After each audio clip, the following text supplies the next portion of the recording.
Hello student, आप सबों का इस चैनल बायोट्यूट पर स्वागत है।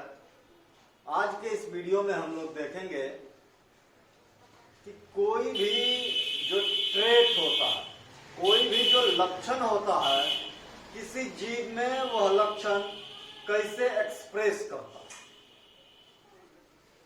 यानी कि how do trait get expressed. कोई भी लक्षण जो है वह किसी जीव में कैसे एक्सप्रेस होता है, उसका क्या कारण होता है कि कोई लक्षण जो है एक्सप्रेस करता है और कोई लक्षण एक्सप्रेस नहीं करता। तो इस चीज को हम लोग इस वीडियो में देखेंगे। तो सबसे पहली बात कि हम लोग जानते हैं कि सेल में डीएनए पाया जाता है। सेल में क्या होता है? डीएनए होता है। हर एक जीव में, दुनिया में जितने भी जीव हैं, कुछ वायरस को छोड़ करके सभी जीवों में, कुछ वायरस को छोड़ करके सभी जीवों में डीएनए जेनेटिक मटेरियल के रूप में पाया जाता है।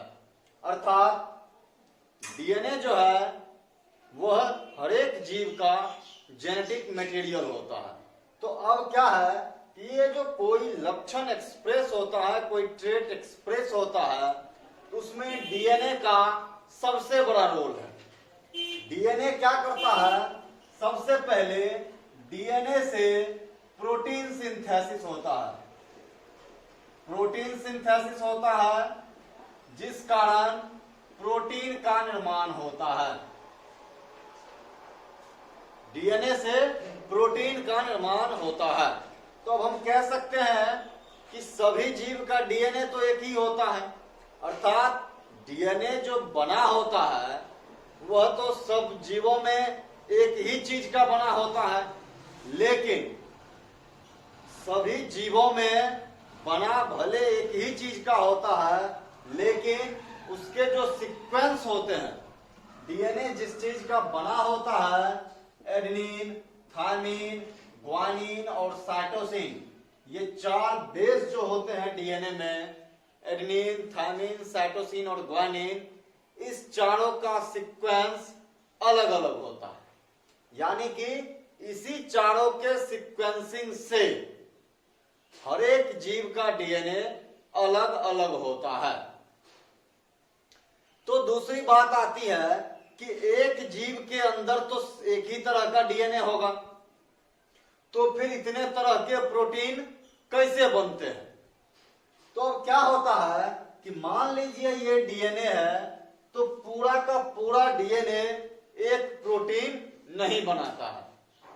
क्या होता है कि डीएनए के कुछ टुकड़ा, डीएनए का कुछ टुकड़ा जो है वह प्रोटीन बनाता है। यानी कि डीएनए में स्पेसिफिक पार्ट होते हैं जो प्रोटीन बनाने का काम करता है, और उस स्पेसिफिक पीस को, टुकड़ा को हम लोग जीन कहते हैं। उस स्पेसिफिक टुकड़ा को हम लोग जीन कहते हैं। और एक डीएनए में कई तरह के जीन हो सकते हैं, और वह अलग अलग तरह का जीन अलग अलग तरह का प्रोटीन बनाएगा। अब क्या है कि यह प्रोटीन आइदर एंजाइम और हार्मोन और जनरल प्रोटीन, ये हो सकता है। जो प्रोटीन हम लोगों के शरीर में बनता है डीएनए के द्वारा, वह प्रोटीन का 3 कैटेगरी हो सकता है। एक कैटेगरी हो सकता है कि वह जनरल प्रोटीन हो, जो प्लाज्मा मेम्ब्रेन या सेल मेम्ब्रेन में यूज होता हो, और दूसरे चीज में जो जनरल प्रोटीन है उसमें यूज होता हो। एक प्रोटीन हो सकता है कि वो एंजाइम की तरह काम करता हो, या हो सकता है कि हार्मोन की तरह काम करता हो। चूंकि एंजाइम्स जो है वो भी प्रोटीन होते हैं, हार्मोन्स जो है मैक्सिमम हार्मोन वो भी प्रोटीनस नेचर के होते हैं। तो यह प्रोटीन हो सकता है कि एंजाइम्स या हार्मोन हो। और क्या है कि इसी एंजाइम या हार्मोन के कारण जीवों में कोई लक्षण आता है। एज एग्जाम्पल हम लोग मान सकते हैं कि टॉलनेस एक कैरेक्टर, एक ट्रेट है।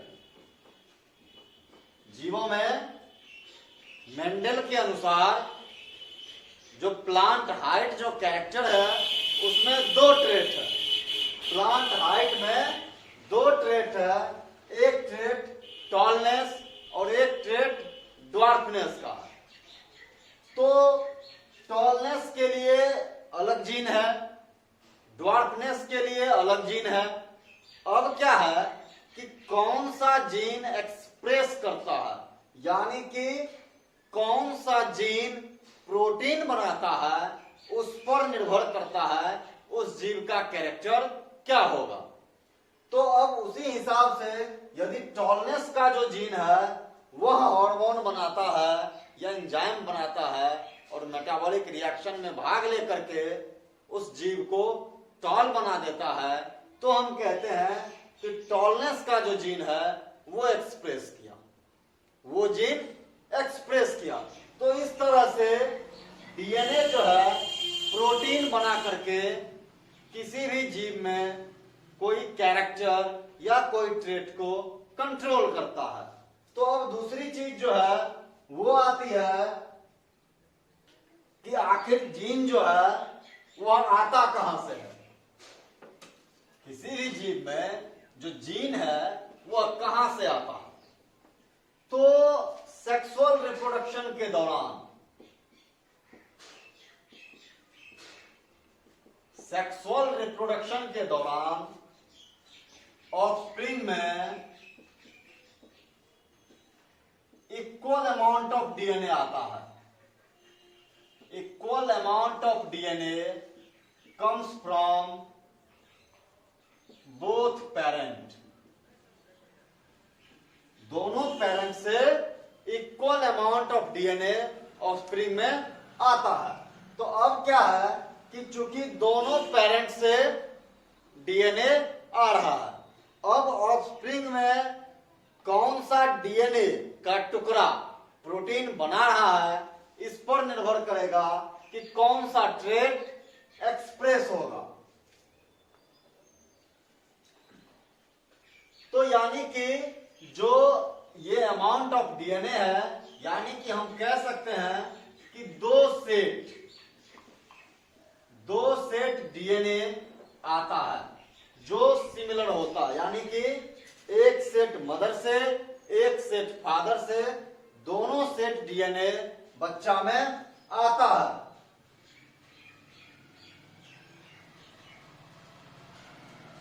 अब क्या है कि यदि सारा डीएनए एक साथ ही रहे, एक ही जीव में जो डीएनए है वह एक साथ रहे, सारा का सारा डीएनए एक साथ जुटा हुआ रहे, तो उस पर जो जीन है वह इंटरलिंक्ड हो जाएगा। वह जीन इंटरलिंक्ड हो जाएगा तो कई सारा ट्रेट एक साथ एक्सप्रेस नहीं कर पाएगा। तो इसके लिए क्या होता है कि बॉडी में डीएनए का छोटा छोटा पीस होता है, जिसको हम लोग स्पेसिफिक पीस होता है, जिसको हम लोग क्रोमोसोम कहते हैं। यानी कि क्रोमोसोम जो है वह डीएनए का टुकड़ा हो गया। तो जैसे ह्यूमन में 46 क्रोमोसोम होते हैं, तो हम कह सकते हैं कि 46 पीस ऑफ डीएनए हो गया। तो इस तरह से डीएनए का टुकड़ा होता है जिसको हम लोग क्रोमोसोम कहते हैं। वो स्पेसिफिक पीस जो है वो क्रोमोसोम कहलाता है। और ये क्रोमोसोम जो है यही one set chromosome comes from both parent. दोनों पेरेंट से एक एक सेट क्रोमोसोम बच्चों में आता है, यानी कि ऑफस्प्रिंग में एक एक सेट क्रोमोसोम आता है, और उस कारण से जो ऑफस्प्रिंग है उसमें नंबर ऑफ क्रोमोसोम जो है वह भी मेंटेन रहता है जीवों में। तो ये चीज है कि किसी भी जीव में ट्रेट कैसे एक्सप्रेस होता है। तो मदर और फादर से जो पेरेंट है दोनों से हैप्लॉइड नंबर ऑफ क्रोमोसोम आता है, फिर ऑफस्प्रिंग में दोनों सेट क्रोमोसोम है और उस दोनों सेट में से कोई एक सेट एक्सप्रेस करता है तो उसका कैरेक्टर आता है और वह डीएनए प्रोटीन बना करके, एंजाइम बना करके, हार्मोन बना करके कैरेक्टर को कंट्रोल करता है। Thank you. वीडियो को लाइक करें, कमेंट करें, शेयर करें। Thank you.